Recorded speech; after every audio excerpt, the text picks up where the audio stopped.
everybody, and welcome to the 8th episode of Meyer on the Move.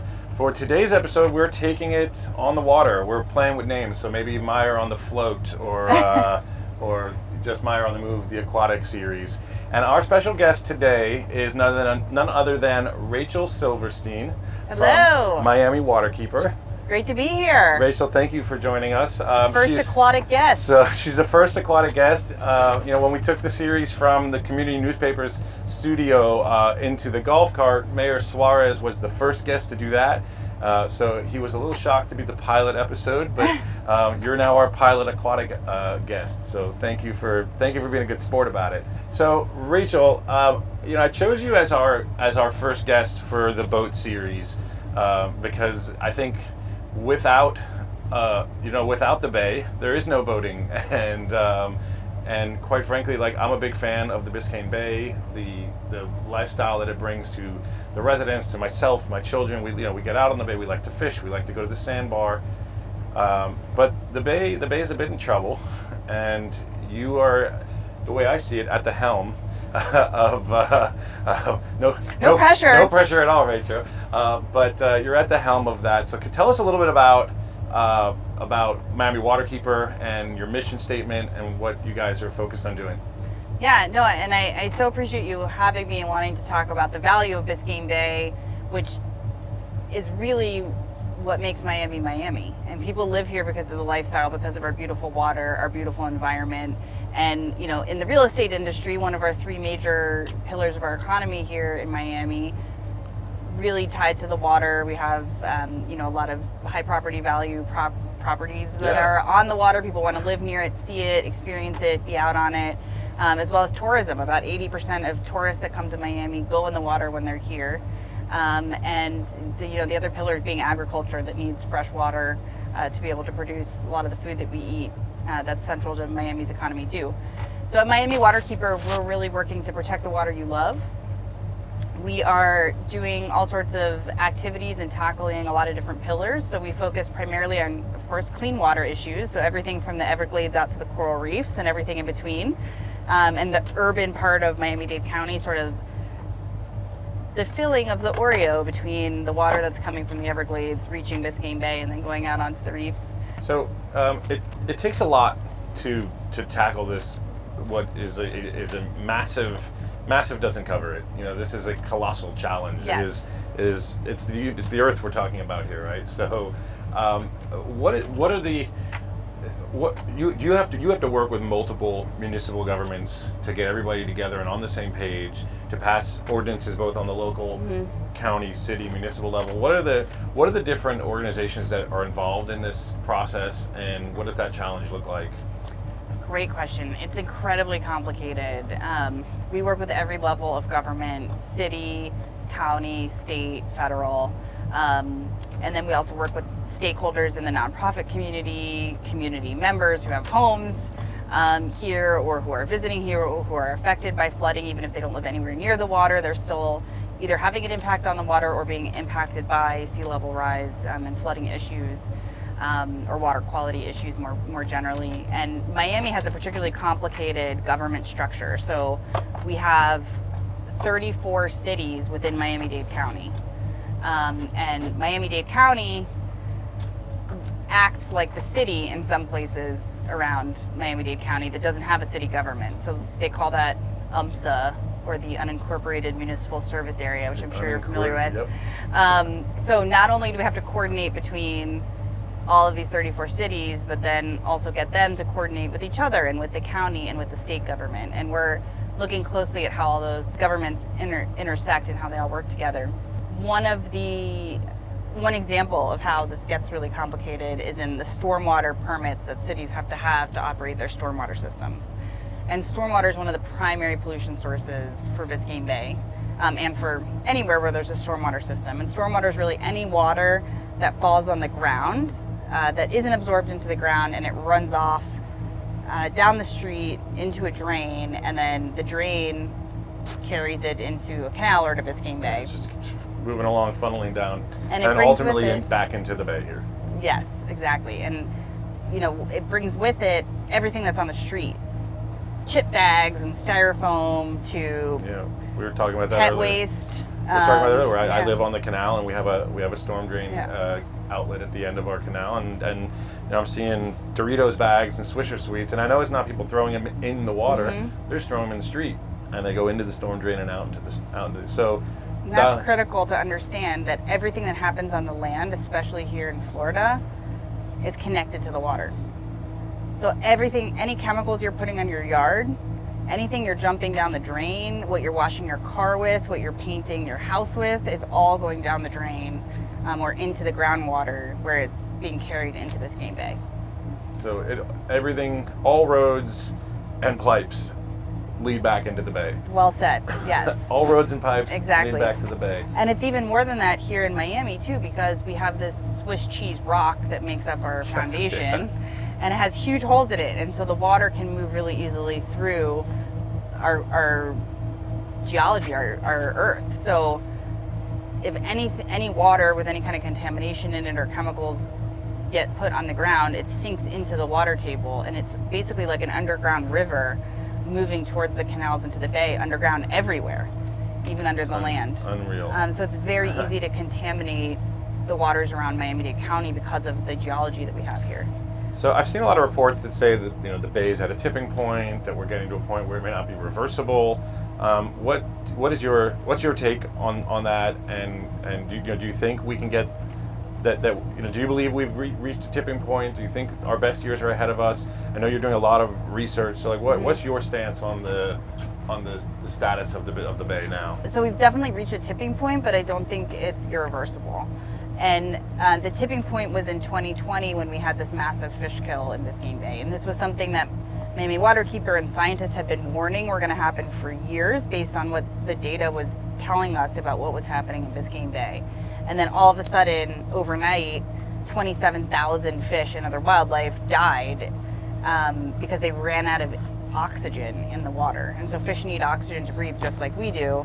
And seagrass produce oxygen. And so we had lost so much seagrass, and there was so much pollution in the water that when the waters got really hot in August of 2020, we crossed that threshold, and the bay was just no longer supporting life anymore. Unreal. And that was the turning point, I think.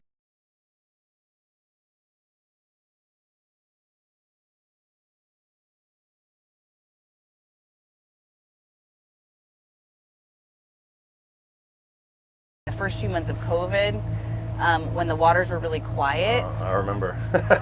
everybody was reporting how beautiful the water was. We were seeing more dolphins than we had ever seen, and the water was clean and clear. And it was only a matter of a few months where it was just less. There was just less people out polluting, not just in the water, but like we said, even in the streets. And I just think it all comes right back to the bay. Absolutely, we got reports of amazing rare and endangered animals being spotted everywhere.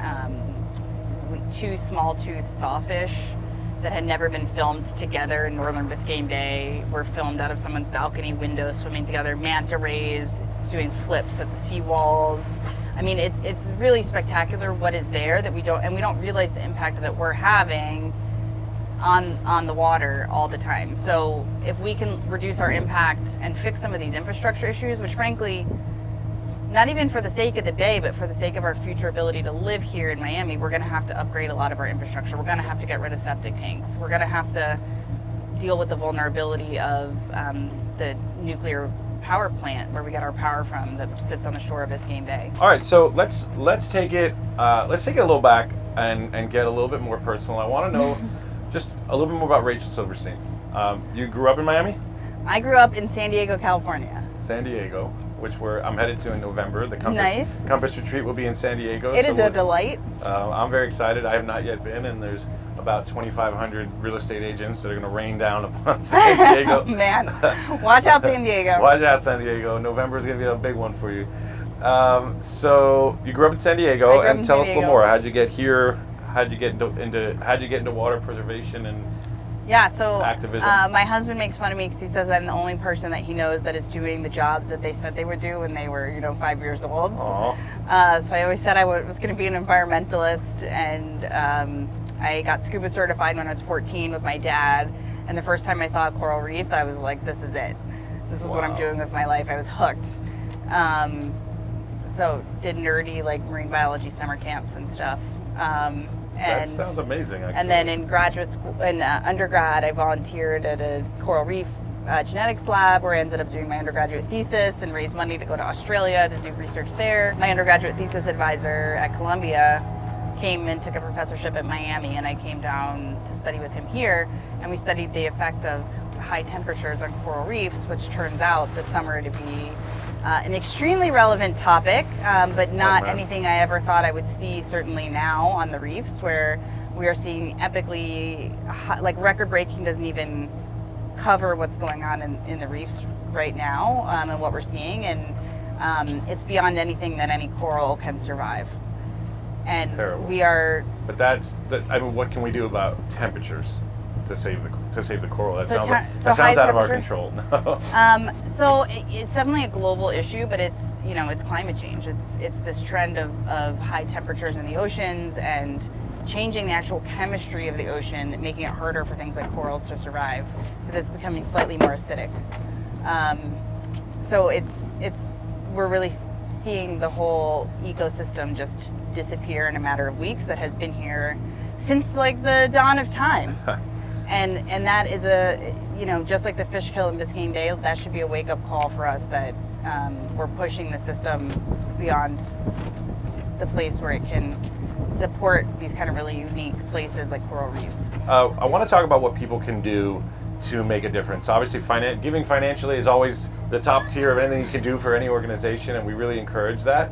But outside of that, it seems like a job that is definitely too big for one woman or for one organization or one person, but collectively we can all do a lot. Absolutely. So tell me about the collective process. A lot of little things that we might be able to do. I know there's a course you guys have about 1,000 Eyes on the Water, which I'd love to talk about. Yeah. So give me a little bit about all that. Great question. So this is 100% a community-wide effort. And part of the work we're doing is engaging the community and giving people ways that they can help going about their daily lives. So some of those ways are, one, coming out to a volunteer event. So twice a month we have cleanup events or dune restoration events, kayak cleanups, things like that you can come out and participate in and really see the problem firsthand. We also have a training program to teach people how to observe, document, and report pollution that you might see going about your daily life. So you might be out with your kids on the water having a beautiful day and something smells terrible, or you see water is discolored.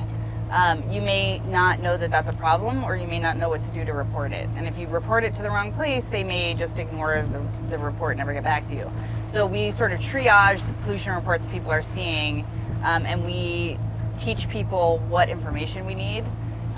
So we need to know timely reports are really important. So send it as soon as you see it. Sometimes people send us 4 or 5 days later, like, oh, I saw this weekend, and then there's nothing we can do. And then also just telling us exactly where you are, where you saw it, what the conditions were like, what you're observing. Photos and videos are always helpful, those kinds of things. Yeah. So we're going to do a little bit of this or that. Okay. So I think we're out of time for karaoke, so that's good. No, it's definitely not. We're not out of time for karaoke. There's always time for karaoke. Beach day or boating? Beach day or boating day? Beach day. Beach day for you.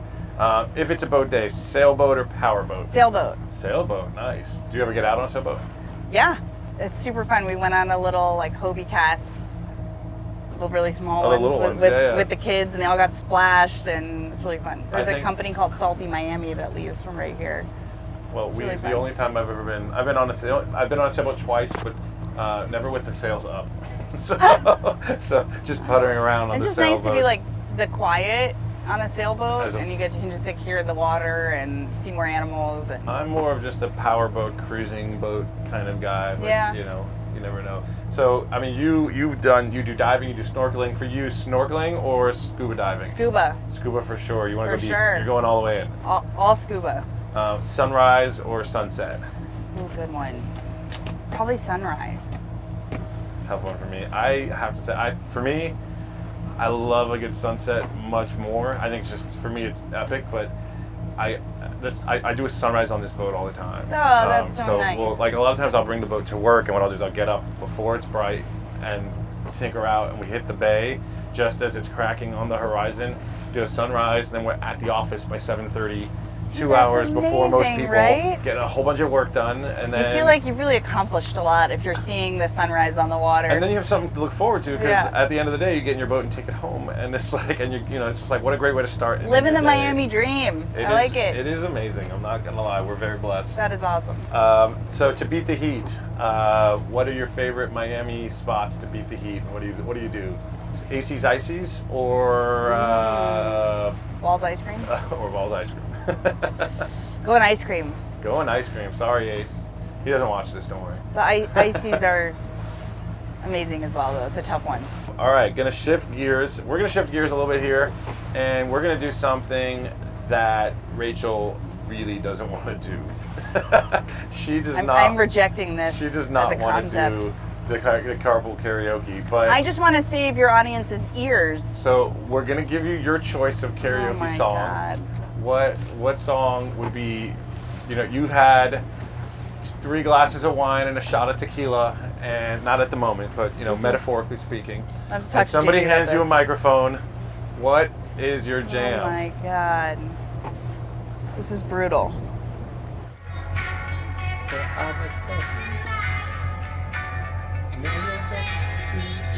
Just one more time.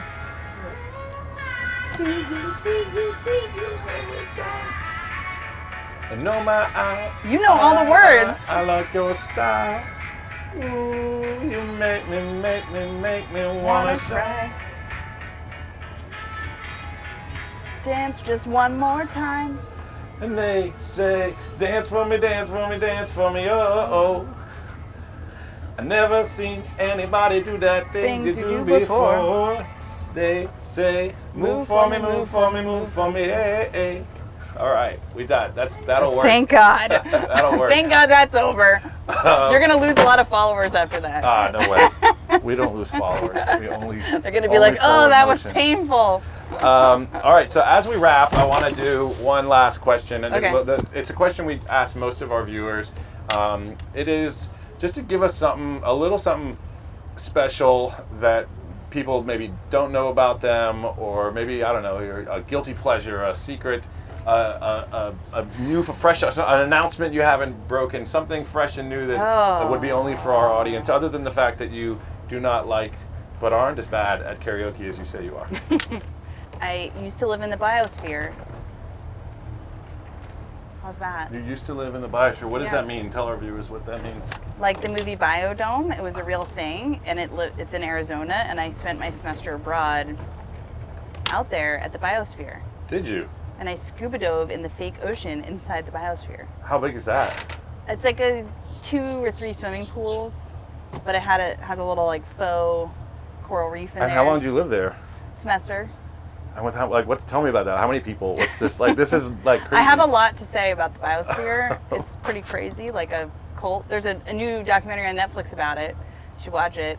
But a cult basically like started it and got an oil billionaire in the Bass family to fund the creation of the biosphere so that they would have the technology to colonize other planets.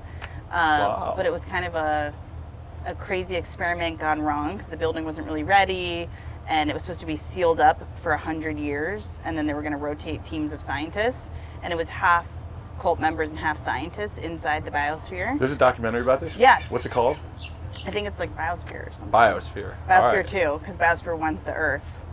I like that. They named it Biosphere 2. Yeah, it's named Biosphere 2. All right, so that's going to be a wrap for episode 8 of Meyer on the Move.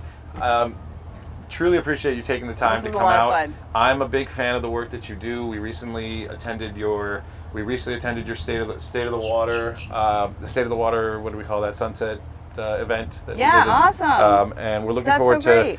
to participating in more events. I haven't yet completed my 1,000 Eyes on the Water, but I want to do it. And if anybody watching this will do it too, for every person on this video that watches that becomes certified in the 1,000 Eyes on the Water program, I will personally donate $100. Amazing. So send me your certifications, and I give $100 to the organization Love it. for everybody that signs up for it. So get them out there, get them doing this. Take this clip, put it on social media. We will put something of a cap on that, but a very We look forward to you guys becoming our lead partners in the partnership. a very reasonable amount. But yes, $100 will save for the first 20 people. Love it. All right. And That's awesome. Thanks for joining. Guys, please tune in and check out Rachel Silverstein and the work that she does at Miami Waterkeeper. Follow them on Instagram. Report the stuff that you're seeing in the bay. It's really important. And you know, for anybody, whether you're from Florida or you just like to come here and party and visit and swim in the bay or swim in the ocean, again, all roads lead to the ocean, and she's driving the helm at the road, and we really appreciate the work that you do. Thanks for having me. This was a lot of fun. Bye.